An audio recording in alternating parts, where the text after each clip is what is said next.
És ahogy ígértem, akkor földémszigetelünk egy picit. Szakértő vendégünk Aradi Vendel ügyvezető, az Organikus Manufaktúra Kft. Jó voltából. Remélem jól mondtam, Organikus Manufaktúra Kft.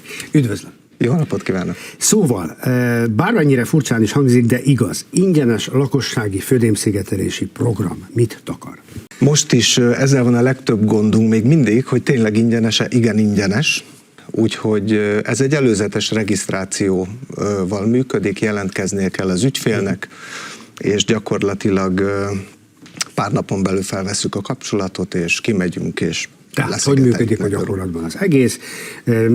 A padlásszigetelés elindul, pályázik, kivonulnak, hogy történik? Az ügyfél pályázik, jelentkezik egy honlapon keresztül, vagy a honlapunkon keresztül, felvesszük vele a kapcsolatot, bekérünk tőle bizonyos adatokat, lakóingatlannak kell lenni, ezt sokan félreértik, hogy műhely, vagy egy garázs, ilyesmi. Igen, lakóingatlannak kell lenni, a lakóingatlanhoz kell egy lakcímkártya, ami igazolja az ott lakás gyakorlatilag, és azon belül van egy kényesebb kis pont, ugye ez hogy milyennek kell lenni a födémnek. Tehát gyakorlatilag kivitelezhetőnek kell legyen a födém, ez azt jelenti, hogy könnyű szerkezetes gipszkarton, esetleg ilyen lambéria, az ott nem kivitelezhető. Tehát klasszikus régi családi házról beszélünk, most igen. Kivételesen én is tudom magamról ezt mondani, ahol egy fafödémmel rendelkezünk, eredeti döngölt földapadláson. Tökéletes. És azt lehet akkor ezek szerint például szigetelni. Tökéletes. Itt inkább a gipszkarton födémek